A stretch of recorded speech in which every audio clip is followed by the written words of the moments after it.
రాష్ట్రంలో కూటమి ప్రభుత్వం ఏర్పడ్డాక తొలిసారి పూర్తిస్థాయి బడ్జెట్ ప్రవేశపెట్టేందుకు సన్నద్ధమైంది. ఈ మేరకు సోమవారం నుంచి జరిగే అసెంబ్లీ సమావేశాలకు సర్వం సిద్ధమైంది. గవర్నర్ ఉభయ సభలను ఉద్దేశించి ప్రసంగించాక సభ వాయిదా పడనుంది. అనంతరం జరిగే శాసనసభ సలహా కమిటీ సమావేశంలో అసెంబ్లీ సమావేశాలు ఎన్ని రోజులు నడపాలన్నది నిర్ణయించనున్నారు. ఆంధ్రప్రదేశ్ అసెంబ్లీ సమావేశాలు నేటి నుంచి ప్రారంభం కానున్నాయి. ఉదయం 10 గంటలకు గవర్నర్ ప్రసంగంతో ఉభయ సభలు ప్రారంభమవుతాయి. గవర్నర్ ప్రసంగం అనంతరం సభ వాయిదా పడుతుంది. మధ్యాహ్నం 12 గంటలకు బీఏసీ సమావేశంలో అసెంబ్లీ సమావేశాలు ఎన్ని రోజులు నిర్వహించాలి, ఏ బిల్లులు ప్రవేశపెట్టాలనే అంశంపై చర్చించి నిర్ణయం తీసుకుంటారు. 25వ తేదీన గవర్నర్ ప్రసంగానికి ధన్యవాద తీర్మానంపై చర్చ జరుగుతుంది. 26, 27 అసెంబ్లీకి సెలవు.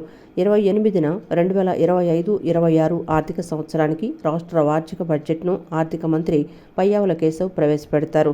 దానికి ముందు ఉదయం 9 గంటలకు కేబినెట్ సమావేశం జరుగుతుంది. అందులో బడ్జెట్కు ఆమోదం తెలియజేస్తారు. మార్చి 1, 2 సెలవులు. 3 నుంచి అసెంబ్లీ తిరిగి కొనసాగుతుంది. బడ్జెట్ సమావేశాల నిర్వహణకు పకడ్బందీ ఏర్పాట్లు చేస్తున్నారు. మంత్రులు, ఎమ్మెల్యేలు, ఎమ్మెల్సీలు, మీడియా, విజిటర్లు, పోలీసు సిబ్బందికి ప్రత్యేక పాసులు జారీ చేశారు. అసెంబ్లీ మండలిలో వేర్వేరు ప్రాంతాలకు వెళ్లేందుకు వివిధ కలర్ కోడ్లతో పాసులు సిద్ధం చేశారు. గేట్ 1 నుంచి మండలి chairman, assembly speaker, deputy speaker, CM, deputy సీఎంను అనుమతిస్తారు. గేట్ 2 నుంచి మంత్రులు, గేట్ 4 నుంచి ఎమ్మెల్యేలు, ఎమ్మెల్సీలను అనుమతిస్తారు. ప్రజల గొంతుకను అసెంబ్లీలో వినిపిద్దామని పార్టీ ఎమ్మెల్యేలకు డిప్యూటీ సీఎం పవన్ కళ్యాణ్ పిలుపునిచ్చారు.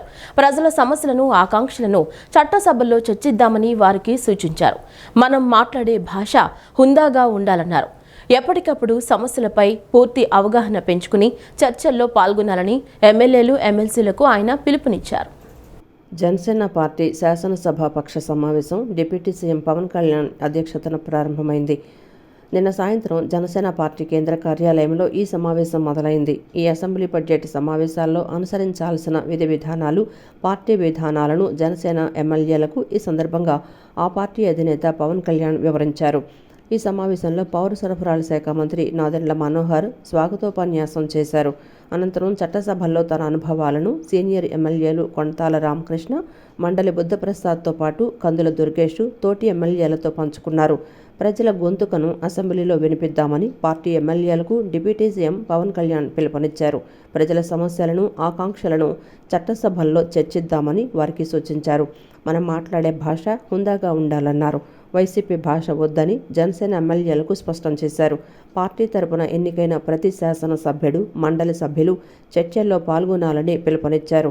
శాసనసభ సాంప్రదాయాన్ని, మర్యాదను కాపాడుతూ హుందాగా ముందుకు వెళ్లాలన్నారు. చట్టసభలలో ఎంత విలువైన చర్చలు జరిగేవో ఒకసారి అందరూ పరిశీలించాలని, ఎప్పటికప్పుడు సమస్యలపై పూర్తి అవగాహన పెంచుకొని చర్చల్లో పాల్గొనాలని ఎమ్మెల్యేలు, ఎమ్మెల్సీలకు ఆయన పిలుపునిచ్చారు. శాసనసభ, మండలి సమావేశాల ఏర్పాట్లపై శాసనసభాపతి అయ్యన్న పాత్రుడు సమీక్ష నిర్వహించారు. శాసనసభ భద్రతపై ప్రత్యేక దృష్టి పెట్టాలని, ఇందుకు పోలీస్ శాఖకు సహకరించాలని అయ్యన్న పాత్రుడు కోరారు.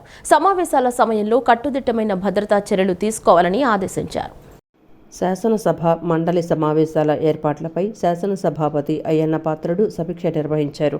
ఈ సమావేశంలో డిప్యూటీ స్పీకర్ రఘురామకృష్ణరాజు, ఆర్థిక శాఖ మంత్రి పయ్యావుల కేశవ్, అసెంబ్లీ కార్యదర్శి జనరల్ ప్రసన్న కుమార్ సూర్యదేవర, సిఎస్ జియానంద్, డీజీపీ హరీష్ కుమార్ గుప్తా పాల్గొన్నారు. గవర్నర్ ప్రసంగం జరిగే రోజు ఉదయం 9:30 గంటలకు ఎమ్మెల్యేలు, ఎమ్మెల్సీలు సభకు హాజరవుతారని స్పీకర్ తెలిపారు. శాసనసభ భద్రతపై ప్రత్యేక దృష్టి పెట్టాలని, ఇందుకు పోలీసు శాఖకు సహకరించాలని అయ్యన్న పాత్రుడు కోరారు. సమావేశాల సమయంలో కట్టుదిట్టమైన భద్రతా చర్యలు తీసుకోవాలని ఆదేశించారు. ముఖ్యమంత్రిని కలిసే సందర్శకులు, ప్రతినిధులు శాసనసభ ప్రాంగణంలో కాకుండా సీఎం కార్యాలయంలోనే భేటీ కావాలని సూచించారు. దుబాయ్ వేదికగా జరిగిన భారత్-పాకిస్తాన్ మ్యాచ్ చూసేందుకు వచ్చిన అభిమానులతో స్టేడియం మొత్తం నిండిపోయింది. ఈ క్రమంలోనే ఏపీ ఐటీ శాఖ మంత్రి నారా లోకేష్ కూడా మ్యాచ్ చూసేందుకు వెళ్లారు. Vijayawada MP, Andhra cricket association president Kesineni చిన్ని, స్టార్ డైరెక్టర్ సుకుమార్తో కలిసి దుబాయ్ స్టేడియంలో నారా లోకేష్ సందడి చేశారు. టీమిండియా జెర్సీలు ధరించి నారా లోకేష్ మ్యాచ్ ఎంజాయ్ చేస్తున్న ఫోటోలు నెట్టింట వైరల్ అవుతున్నాయి. నారా లోకేష్, కేశినేని చిన్ని, సుకుమార్తో పాటుగా రాజ్యసభ సభ్యులు సానా సతీష్ కూడా ఉన్నారు. మాజీ సీఎం జగన్ కు రాజ్యాంగ విలువలు తెలియవని కేంద్ర మంత్రి రామ్మోహన్ నాయుడు విమర్శించారు. తెదేపా నేత కింజరపు ఎర్రన్నాయుడు 68వ జయంతి సందర్భంగా శ్రీకాకుళం జిల్లా తెదేపా కార్యాలయంలో పూలమాలలు వేసి నివాళులర్పించారు. ఈ సందర్భంగా రామ్మోహన్ నాయుడు మాట్లాడుతూ వైకాపా నాయకులు ప్రజా సమస్యలపై కాకుండా జగన్ కు ప్రతిపక్ష హోదా కల్పించాలని పోరాటం చేస్తున్నారని ఎద్దేవా చేశారు. కేంద్ర ప్రభుత్వ సహకారంతో రాష్ట్రాన్ని గాడిలో పెట్టేందుకు కూటమి ప్రభుత్వం కృషి చేస్తుందని ఆయన పేర్కొన్నారు. ప్రజలు క్లియర్గా తీర్పిచ్చారు. జగన్మోహన్ రెడ్డి గారిలో ఏం కోరుకోవట్లేదో, ఏది తప్పుపట్టారో మొన్న ఎలక్షన్ రిజల్ట్లోనే తెలిసింది.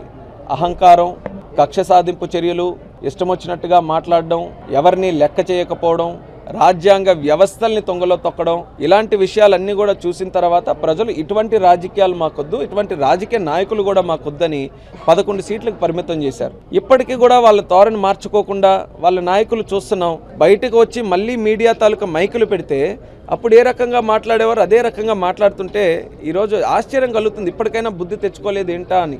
అది జగన్మోహన్ రెడ్డి గారికి వాళ్ళ నాయకులకి అందరికీ కూడా వర్తించే పరిస్థితిలో ఉంది. ప్రజలు ఇప్పటికీ కూడా మర్చిపోయారన్న ధోరణిలో ఉంటే మళ్ళీ ఇదేదో హంగామా చేసి మేము కూడా ఏదో చేస్తున్నాం అని చెప్పడానికి ఇలాంటి కార్యక్రమాలన్నీ కూడా చేస్తున్నారు. ప్రజలైతే ఎవరు హర్షించట్లేదు.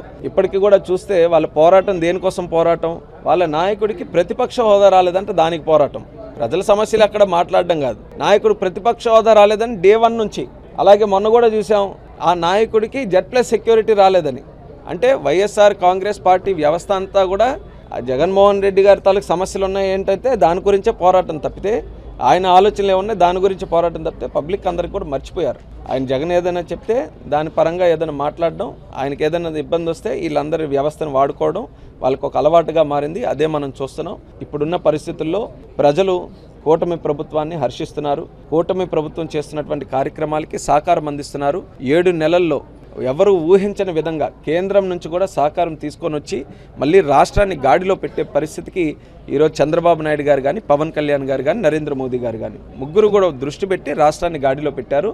ఇప్పుడు వైఎస్ఆర్ కాంగ్రెస్ పార్టీ జగన్మోహన్ రెడ్డి తాలూకా ఆలోచన ఏంటంటే రాష్ట్రం అభివృద్ధి చెందుతుంది, మళ్ళీ కూటమికి మంచి పేరు వస్తుంది, దాన్ని ఎలా చెడగొట్టాలి, law and order situation create చేస్తే వీళ్ళు ఏదో పెట్టుబడులు తీసుకొని రావడానికి అందరికీ పిలుస్తున్నారు కదా, వాళ్ళకి రాకుండా భయపెట్టదాం, ఉద్యోగాలు ఎవరికి రానివ్వకుండా చేద్దాం. ఇది జగన్మోహన్ రెడ్డి గారి తాలూకు ఆలోచన. అది ఎట్టి పరిస్థితుల్లో సక్సెస్ అవ్వనివ్వం. మొన్న ఎన్నికలు కోడ్ పెట్టుకొని కూడా ఏ రకంగా దాన్ని ఉల్లంఘిస్తూ చేశారో ఇవన్నీ కూడా చూస్తున్నాం. మళ్ళీ అది చేసిన తర్వాత కూడా నాకు సెక్యూరిటీ కావాలి ఇవన్నీ. అంటే అంత నాయకుడు అని చెప్పుకుంటున్నారు మాజీ సీఎం అని. రాజ్యాంగం తెలియాలి కదా, ఎన్నికల కోడ్ ఎలా వర్తిస్తుందో తెలియాలి కదా, ఎలా ప్రవర్తించాలో తెలియాలి కదా. ఇవన్నీ కూడా తెలియకుండా ఇండివిజువల్గా రాజకీయాలు చేస్తామనంటే ఆ రోజులు చెల్లిపోయినాయి. ప్రజలు కూడా ఈరోజు అలాంటి వాటికి స్వస్తి పలుకుతూ తీర్పిచ్చారు. జగన్ పాలనలో హత్యలు, దాడులకు గురైన దళిత కుటుంబాలకు న్యాయం చేయాలని హోంమంత్రి వంగలపూడి అనితకు విస్తృత దళిత సంఘాల ఐక్యవేదిక విజ్ఞప్తి చేసింది. డాక్టర్ సుధాకర్, డాక్టర్ అచ్చెన్న, బొంత మహేంద్రల చావులకు గత ప్రభుత్వమే కారణమని పేర్కొన్నారు. వాటిపై అనిత సానుకూలంగా స్పందించి బాధితులకు న్యాయం చేస్తామని హామీ ఇచ్చారు. జగన్ పాలనలో హత్యలు, దాడులకు గురైన దళిత కుటుంబాలకు న్యాయం చేయాలని హోంమంత్రి వంగలపూడి అనితకు విస్తృత దళిత సంఘాల ఐక్యవేదిక విజ్ఞప్తి చేసింది. అనకాపల్లి జిల్లా నక్కపల్లి మండలం సారిపల్లి పాలెంలోని హోంమంత్రి నివాసంలో ఆమెను కలిశారు. వేదిక రాష్ట్ర కన్వీనర్ భూసె వెంకట్రావు ఆధ్వర్యంలో కోడికత్తి శ్రీను, డ్రైవర్ సుబ్రహ్మణ్యం, విశాఖపట్నం కేంద్ర కారాగారంలో మృతి చెందిన రిమాండ్ ఖైదీ ఉప్పాడ గౌరీశంకర్, వెంకటాయపాలెం శిరోమండలం బాధిత కుటుంబ సభ్యులు వినతిపత్రం అందజేశారు. ఈ సందర్భంగా వెంకట్రావు మాట్లాడుతూ డాక్టర్ సుధాకర్, డాక్టర్ అచ్చెన్న, బొంత మహేంద్రల చావులకు గత ప్రభుత్వమే కారణమని పేర్కొన్నారు. డ్రైవర్ సుబ్రహ్మణ్యం హత్యపై మరోసారి దర్యాప్తు చేయించి మిగిలిన నిందితులపైన కేసులు పెట్టాలని విన్నవించారు. కోడికత్తి కేసు విచారణను రాష్ట్ర పోలీసులకు బదిలీ చేయించాలన్నారు. వెంకటాయపాలెం శిరోమండలం కేసులో ఎమ్మెల్సీ తోట త్రిమూర్తులు అప్పీల్పై ప్రభుత్వం కౌంటర్ అప్పీల్ చేయాలని కోరారు. విశాఖ కేంద్ర కారాగారంలో కస్టోడియల్ మృతిపై జ్యుడిషియల్ విచారణ చేయించాలని విజ్ఞప్తి చేశారు. వాటిపై అనిత సానుకూలంగా స్పందించి బాధితులకు న్యాయం చేస్తామని హామీ ఇచ్చారు. మిర్చి, టమోటో రైతులను కేంద్ర రాష్ట్ర ప్రభుత్వాలు వెంటనే ఆదుకోవాలని ఏపీ కాంగ్రెస్ అధ్యక్షురాలు వైఎస్ షర్మిల డిమాండ్ చేశారు. ధరలు పడిపోవడంతో రైతులు దిక్కుతోచని స్థితిలో కొట్టుమిట్టాడుతున్నారని ఆందోళన వ్యక్తం చేశారు. కేంద్రం ఇచ్చే ధరతో పాటు రాష్ట్ర ప్రభుత్వం మిర్చి రైతుకు బోనస్ ప్రకటించాలని డిమాండ్ చేశారు. రాష్ట్ర రైతాంగాన్ని ఎర్రబంగారం నడిపిస్తోందని ఏపీ కాంగ్రెస్ అధ్యక్షురాలు వైఎస్ షర్మిల అన్నారు. మిర్చి పంట నష్టాల ఘాటుకు రైతన్న ఉక్కిరిబిక్కిరవుతున్నారని ఆవేదన వ్యక్తం చేశారు. పెట్టుబడికి పెట్టిన పైసలు రాక అడ్డీకి పావు షేర్ కింద అమ్ముకుంటూ రైతు కన్నీళ్లు పెడుతున్నారని చెప్పారు. క్వింటాకు 15,000 నష్టంతో అమ్ముకుంటుంటే అండగా నిలవాల్సిన కూటమి ప్రభుత్వం మిర్చి రైతుల కళ్లల్లో కారం కొడుతోందని ఆరోపించారు. మిర్చి రైతులకు 11,000 మద్దతు ధర ఇచ్చి ఉద్ధరించినట్లు కూటమి ప్రభుత్వం గొప్పలు కొడుతోందని వైఎస్ షర్మిల చెప్పారు. ఎకరాకు 1,50,000 పెట్టుబడి పెడితే వచ్చే ఆదాయం 1,50,000 లేదని రైతులు కంటతడి పెడుతున్నారని వాపోయారు. కౌలు రైతుకు అదనంగా 50,000కు నష్టమే అంటూ అల్లాడుతున్నారని చెప్పారు. నిజంగా రాష్ట్ర రైతులపై కేంద్రానికి ప్రేమనే ఉంటే వెంటనే మిర్చి పంటకు కనీస మద్దతు ధర 26,000 ప్రకటించాలని డిమాండ్ చేశారు. లేకుంటే నష్టపోతున్న మిర్చి రైతును ఆదుకునేలా ధరల స్థిరీకరణ నిధిని రాష్ట్ర ప్రభుత్వం వెంటనే అమలు చేయాలని కోరారు. కేంద్రం ఇచ్చే ధరతో పాటు రాష్ట్ర ప్రభుత్వం మిర్చి రైతుకు బోనస్ ప్రకటించాలని డిమాండ్ చేశారు. మిర్చి రైతు విలవిల్లాడుతుంటే టమాటా సాగు చేస్తున్న రైతులకు తీరని కష్టాలు వచ్చి పడ్డాయని వైఎస్ షర్మిల అన్నారు. గిట్టుబాటు ధర, కనీసం పెట్టుబడి రాక రైతులు ఆవేదన వ్యక్తం చేస్తున్నారని తెలిపారు. ధరలు పడిపోవడంతో రైతులు దిక్కుతోచని స్థితిలో కొట్టుమిట్టాడుతున్నారని చెప్పారు. మార్కెట్లో కేజీ టమాటా 15 రూపాయలు పలుకుతుంటే రైతుకు కిలో 3 రూపాయల నుంచి 4 రూపాయలు కూడా దక్కటం లేదని ఆవేదన వ్యక్తం చేశారు. ఎకరాకు 2.5 లక్షల రూపాయలు పెట్టుబడి పెట్టిన చోట 50,000 కూడా ఆదాయం లేదంటే టమాటా రైతుకు ఎంత అన్యాయం జరుగుతోందో అర్థమవుతుందని తెలిపారు. వెంటనే టమాటా రైతును ఆదుకోవాలని, టమాటా ధరలు పడిపోకుండా తగు చర్యలు తీసుకోవాలని వైఎస్ షర్మిల డిమాండ్ చేశారు. గన్నవరం నియోజకవర్గంలోని బాపులపాడు మండలం కోడూరుపాడు గ్రామ శివారులోని పోలవరం కాలువలో ప్రమాదవశాత్తు పడి గ్రామానికి చెందిన షేక్ షరీఫ్, షేక్ నాగూర్ పాషా మృతి చెందిన ఘటన పట్ల ప్రభుత్వ విప్ ఎమ్మెల్యే యార్లగడ్డ వెంకట్రావు విచారం వ్యక్తం చేశారు. ఇంటర్మీడియట్ చదువుతున్న వీరిరువురు ఆదివారం చేపలు పట్టేందుకు వెళ్లారు. కాలువలో గ్యాలం చిక్కుకోవడంతో దాన్ని తీసేందుకు కాలువలోకి దిగి ప్రమాదవశాత్తు నీటిలో మునిగిపోయారు. సమాచారం అందుకున్న ఎమ్మెల్యే వెంటనే అధికారులను అప్రమత్తం చేసి ఈతగాళ్ల సాయంతో ఇద్దరు బాలుర కోసం గాలింపు చేపట్టారు. ఈతగాళ్లు మృతదేహాలను వెలికితీశారు. బాలురు మృతి పట్ల ఎమ్మెల్యే సంతాపం వ్యక్తం చేశారు. వారి ఆత్మకు శాంతి చేకూరాలన్నారు. బాధిత కుటుంబానికి అండగా ఉంటామని చెప్పారు. పోలవరం కాల్వ ప్రాంతంలో హెచ్చరిక బోర్డులు ఏర్పాటు చేయాలని ఈ సందర్భంగా ఎమ్మెల్యే యార్లగడ్డ అధికారులను ఆదేశించారు. ఎన్టీఆర్ జిల్లాలో Andhra Pradesh public service commission APPSC group 2 mains పరీక్ష ప్రశాంతంగా ముగిసినట్లు కలెక్టర్ డాక్టర్ జి లక్ష్మీసా తెలిపారు. విజయవాడలో 19 కేంద్రాల్లో 8,792 మంది అభ్యర్థులకు పరీక్ష రాసేందుకు ఏర్పాట్లు చేయగా ఉదయం జరిగిన పేపర్ 1కు 83.89%, మధ్యాహ్నం జరిగిన పేపర్ 2కు 83.62% మంది హాజరైనట్లు వెల్లడించారు. ఎన్టీఆర్ జిల్లాలో Andhra Pradesh public service commission group 2 mains పరీక్ష ప్రశాంతంగా ముగిసినట్లు కలెక్టర్ డాక్టర్ జి లక్ష్మీసా తెలిపారు. విజయవాడలో 19 కేంద్రాలలో 8,792 మంది అభ్యర్థులకు పరీక్ష రాసేందుకు ఏర్పాట్లు చేయగా ఉదయం జరిగిన పేపర్ 1కు 83.89%, మధ్యాహ్నం జరిగిన పేపర్ 2కి 83.62% మంది హాజరైనట్లు వెల్లడించారు. పరీక్షను విజయవంతంగా నిర్వహించడంలో భాగస్వాములైన కోఆర్డినేటింగ్, కస్టోడియన్, రూటు, లైజనింగ్ అధికారులు తదితరులకు అభినందనలు తెలియజేస్తున్నట్లు తెలిపారు. అదేవిధంగా ఎక్కడా ఎలాంటి లోటుపాట్లకు తావు లేకుండా పరీక్షను విజయవంతంగా నిర్వహించడంలో భాగస్వాములైన రెవెన్యూ, పోలీస్, వైద్య ఆరోగ్యం, విద్యుత్తు, ప్రజా రవాణా తదితర శాఖల అధికారులు, సిబ్బందికి అభినందనలు తెలియజేస్తున్నట్లు కలెక్టర్ లక్ష్మీసా వెల్లడించారు. విజయవాడ గంగా పార్వతీ సమేత విజయేశ్వర స్వామి దేవస్థానంలో కళ్యాణ పాంచాహ్నిక మహోత్సవాలు ఘనంగా ప్రారంభమయ్యాయి. ఈ నెల 26వ మహాశివరాత్రి పర్వదినాన్ని పురస్కరించుకుని దేవస్థానంలో ప్రాతకాల మహాన్యాసపూర్వక రుద్రాభిషేకం, గ్రామోత్సవం, శివపార్వతుల కళ్యాణం ఘనంగా నిర్వహిస్తున్నట్లు తెలిపారు. నగరంలోని ఇంద్రకీలాద్రి కొండ దిగువన కొలువైన శ్రీ గంగా పార్వతీ సమేత విజయేశ్వర స్వామి వారి ఆలయంలో కళ్యాణ పాంచాహ్నిక మహోత్సవాలు ఘనంగా ప్రారంభమయ్యాయి. ఈ రోజు నుంచి మార్చి 1వ తేదీ వరకు ఉత్సవాలు జరగనున్నాయి. ఉత్సవాలు మొదటి రోజు ఉదయం నుంచి విఘ్నేశ్వర పూజ, పుణ్యాహవచనం, ఋత్వీకరణ, అఖండ స్థాపన, అంకురార్పణ, ధ్వజారోహణ, అగ్ని ప్రతిష్టాపన, బలిహరణలు శాస్త్రోక్తంగా నిర్వహించారు. రేపు, ఎల్లుండి ఉదయం, సాయంత్రం నిత్య ఔపాసన, బలిహరణలు జరగనున్నాయి. 26న మహాశివరాత్రిని పురస్కరించుకొని తెల్లవారుజాము నుంచే మహాన్యాసపూర్వక రుద్రాభిషేకం నుంచి అభిషేక కార్యక్రమాల వరకు రాత్రి వరకు నిర్విరామంగా కొనసాగుతాయని తెలిపారు. గ్రామోత్సవం అనంతరం శివపార్వతుల దివ్యమూర్తుల కళ్యాణ మహోత్సవం కన్నుల పండుగగా నిర్వహిస్తామని దేవస్థాన అర్చకులు తెలిపారు. లింగోద్భవ కాలం నుంచి తెల్లవారుజాము వరకు మహాన్యాసపూర్వక రుద్రాభిషేకం, విశేష అభిషేకాలు నిర్వహిస్తామని, అనంతరం పూర్ణాహుతి కార్యక్రమంతో ఉత్సవాలకు ముగింపు పలుకుతామన్నారు. గంగా పార్వతీ సమేత విజయేశ్వర స్వామి వారి యొక్క దేవస్థానంలో సప్తాహ్నిక దీక్షాపూర్వక అంటే 7 రోజులుగా నిత్యము కూడా స్వామివారికి కళ్యాణోత్సవాలు ప్రారంభమవుతున్నాయి.